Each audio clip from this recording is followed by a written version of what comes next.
தமிழ்நாட்டின் வளர்ச்சி பயணத்தில் ஒருவரையும் பின்தங்க விட மாட்டோம். வெல்வோம் ஒன்றாக.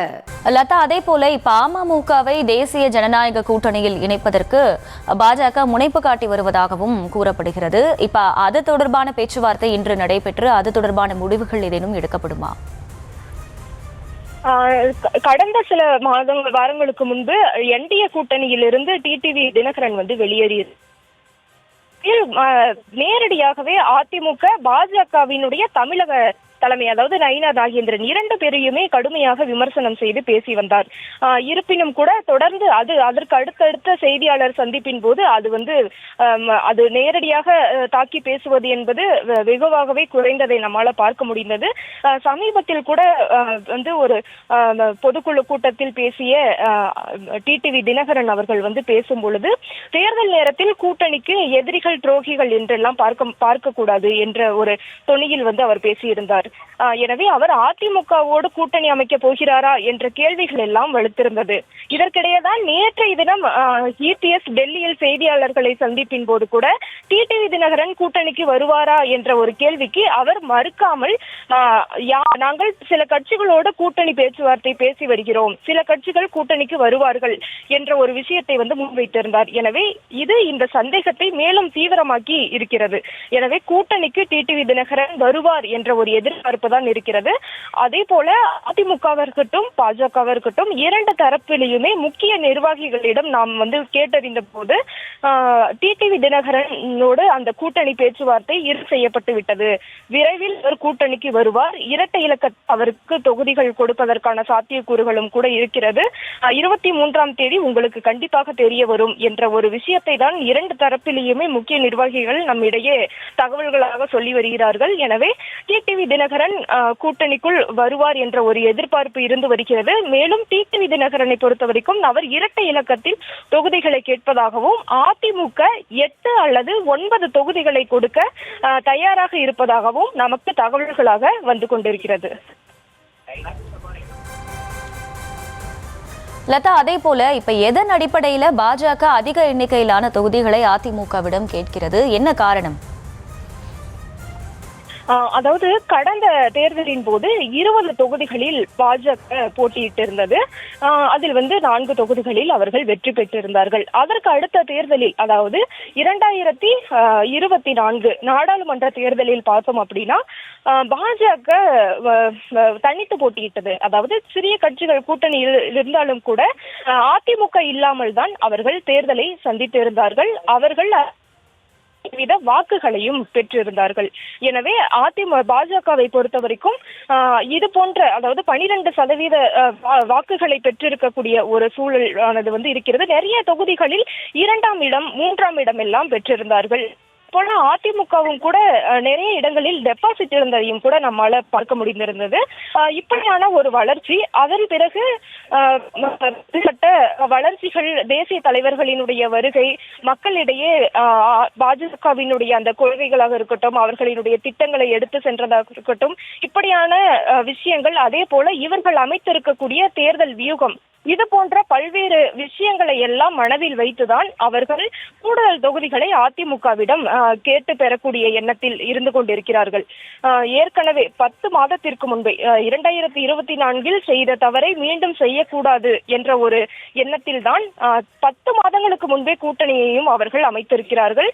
அதற்கேற்ற வகையில் கூட்டணியை அமைத்து, ஏனென்றால் ஏற்கனவே இந்த 2 கூட்டணியும் பொருந்தா கூட்டணி, இது தோல்வி கூட்டணி என்றெல்லாம் நிறைய விமர்சனங்களும் வந்திருந்தாலும் கூட அவர்கள் அதை எல்லாம் எதிர்கொண்டு தற்போது வரை ஒற்றுமையாக இருந்து வருகிறார்கள்.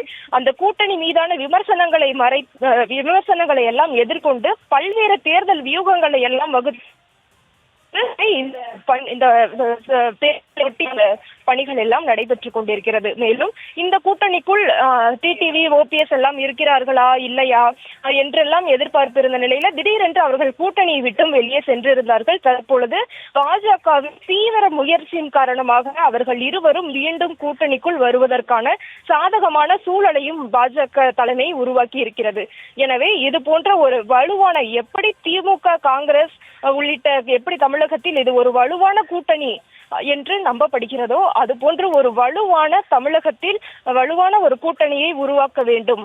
மக்கள் மத்தியில் இது போன்ற ஒரு நம்பிக்கையை கொடுக்க வேண்டும் என்ற ஒரு எண்ணத்தில் தான் பாஜக தலைமை அத்தகைய கூட்டணியை உருவாக்குவதில் தீவிர முனைப்பில் இருக்கிறார்கள். எனவே அவர்களினுடைய தேர்தல் வியூகம், அவர்களினுடைய ஏற்கனவே பெற்ற வாக்குகள், தமிழகத்தில் அவர்களினுடைய வளர்ச்சி, இதையெல்லாம் அடிப்படையாக வைத்துதான் அவர்கள் கூடுதல் தொகுதிகளையும் கேட்டு பெறக்கூடிய எண்ணத்தில் இருந்து கொண்டிருக்கிறார்கள். அதனால்தான் ஏற்கனவே அவர்கள் 50க்கும் மேற்பட்ட தொகுதிகளில் பாஜக வலுவாக இருக்கிறது, நாங்கள் இத்தகைய ஒரு பூத் கமிட்டியை எல்லாம் அமைத்திருக்கிறோம், இவ்வளவு பேர் எங்களுடைய பூத் கமிட்டி ஆட்களாக இருக்கிறார்கள், எங்களுக்கு இந்தந்த இடங்களில் இவ்வளவு கட்டமைப்புகள் இருக்கிறது, எனவே இந்த இடங்கள் எல்லாம் நாங்கள் வலிமையாக இருக்கிறோம், நீங்கள் இந்த தொகுதிகளை கொடுத்தால் நாங்கள் வெற்றி பெறுவோம் என்ற ஒரு பேச்சுவார்த்தை எல்லாம் முன்வைத்து வருகிறார்கள். அந்த அடிப்படையில தான் அவர்கள் கூடுதல் தொகுதிகளை பாஜக அதிமுகவோடு அந்த பேச்சுவார்த்தையில் ஈடுபட்டு வருகிறார்கள்.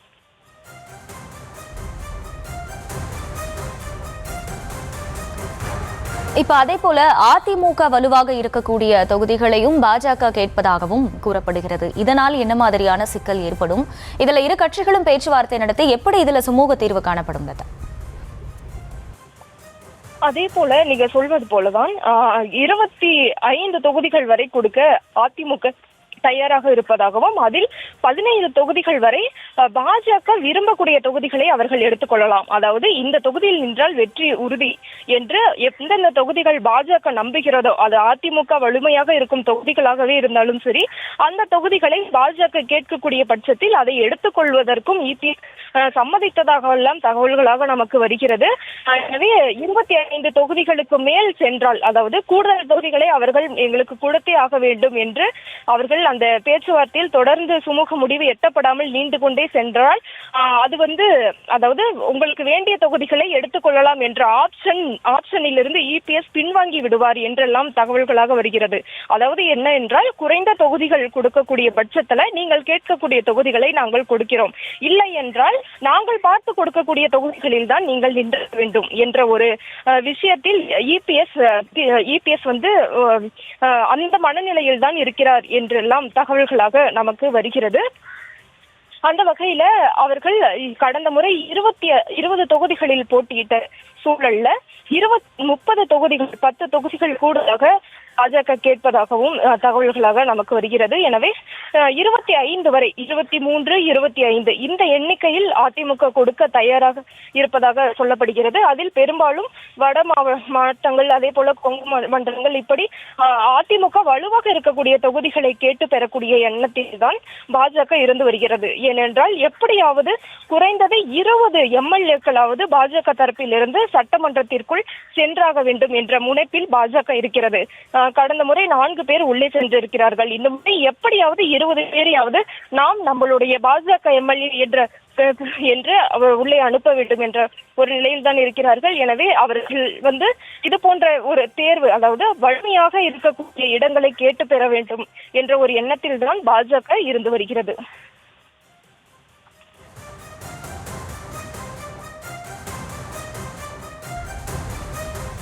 லதா, இப்ப அடுத்ததா பிரதமர் மோடியும் தமிழகம் வருவதாக கூறப்படுகிறது இந்த மாத இறுதியில. அதுக்குள்ள இந்த கூட்டணி தொடர்பான பேச்சுகள் எல்லாம் முடித்து வைக்கப்பட்டு அதுல கூட்டணி தலைவர்கள் அறிமுகம் செய்யப்படுவார்கள் அப்படிங்கிற மாதிரியான ஒரு விஷயமும் சொல்லப்படக்கூடிய வேளையில எவ்வளவு விரைவாக இந்த பேச்சுவார்த்தைகள் நடக்க வேண்டும் அதிமுக தரப்புக்கு? ஏன்னா தேமுதிகவை பொறுத்த வரைக்கும் இன்றைய தினம் கூட்டணி நிலைப்பாட்டை அறிவிப்போம் அப்படின்னும் சொல்லப்படுது. இது பற்றிய விவரம் என்ன? நீங்கள் சொல்வது போல பிரதமர் மோடி அவர்கள் தை மாதத்திற்குள், அதாவது நாம் விசாரித்த போது 23ஆம் தேதி பிரதமர் மோடி தமிழகம் வர இருப்பதாகவும், அன்றைய தினம் கூட்டணி தொடர்பான முக்கிய அறிவிப்பு வெளியாகும் என்றும் சொல்லப்படுகிறது. அந்த வகையில அதற்கேற்ற வகையில் பேச்சுவார்த்தைகள் எல்லாம் தீவிரமாக நடைபெற்று வருகிறது. ஒரு சுமூக முடிவு விரைவில் எட்டப்பட வேண்டும். டிடிவி ஓபிஎஸ் விவகாரமாக இருந்தாலும், தேமுதிக விவகாரமாக இருந்தாலும், எந்த விஷயமாக இருந்தாலும் ஒரு சுமூக முடிவு எட்டப்பட்டு அதற்குள் முடிவுகளும் செய்யப்பட்டு விட்டாக வேண்டும். ஏனென்றால் அப்போதுதான் பிரதமர் வரும்போது அது அறிவிப்பதற்கு ஏற்ற வகையில் இருக்கும். அந்த வகையில தான் பாஜக தலைமை தீவிரமாக அந்த பேச்சுவார்த்தைகளை எல்லாம் முன்னெடுத்து வருகிறார்கள். ஒருபுறம் தேமுதிகவும் கூட இன்றைய தினம் மாநாடானது நடைபெற இருக்கிறது. அதில் கூட்டணி தொடர்பான முக்கிய அறிவிப்பை பிரேமலதா வெளியிடுவார் என்ற நம்பிக்கையும் கூட இருக்கிறது. ஆனால் நாம் விசாரித்த போது அவர் இன்றைக்கு வெளியிடுவதற்கான வாய்ப்புகள் கிடையாது என்ற தகவல் தான் வருகிறது. ஏனென்றால் பிரதமர் வருகையின் போதுதான் இந்த கூட்டணி தொடர்பான அறிவிப்புகள் எல்லாம் வெளியாகும். எனவே பிரேமலதா விஜயகாந்த் இன்றைய தினம் அத்தகைய ஒரு அறிவிப்பை வெளியிடுவதற்கான வாய்ப்புகள் இல்லை என்று சொல்லப்படுகிறது. அதற்கேற்ற வகையில் பேச்சுவார்த்தைகள் எல்லாம் நடைபெற்று வருகிறது. இந்த கூட்டணி தொடர்பான விஷயங்கள் ஏறத்தாழ கூட்டணி உறுதி செய்யப்படும் போதே தொகுதி பங்கீடும் கூட ஏறத்தாழ உறுதி செய்யப்படும். அதற்கு பிறகு இன்னும் 1-2 கூடுதலாக கேட்டு பெறுவது அல்லது அதிமுக மறுப்பது இந்த தொகுதிகள் என்பதெல்லாம் அதற்கு அடுத்தபடியாக முடிவு செய்யப்படும். எனவே இரட்டை இலக்கமா ஒற்றை இலக்கமா என்பதையெல்லாம் முடிவு செய்யப்பட்டு விரைவில் அந்த பேச்சுவார்த்தைகள் எல்லாம் ஒரு சுமூக முடிவு எட்டப்பட்டு பிரதமரினுடைய வருகைக்கு அனைவரும் அந்த தயார்படுத்தக்கூடிய வேலையில தான் ஈடுபட்டு இருக்காங்க. விரைவில் அவர் தமிழகம் வர இருப்பதாகவும் அவர் வரக்கூடிய அன்றைய தினம் முக்கியமான தலைவர்கள் பிரதமர் மோடி, இபிஎஸ், அண்ணாமலை, நயினார் நாகேந்திரன், டிடிவி தினகரன், அன்புமணி ராமதாஸ் இப்படி முக்கியமான தலைவர்களை எல்லாம் ஒரு சேர மேடை ஏற்றி இந்த தமிழகமே திரும்பி பார்க்கக்கூடிய வகையில ஒரு பிரம்மாண்ட கூட்டத்திற்கு அவர்கள் திட்டமிட்டு இருக்கிறார்கள்.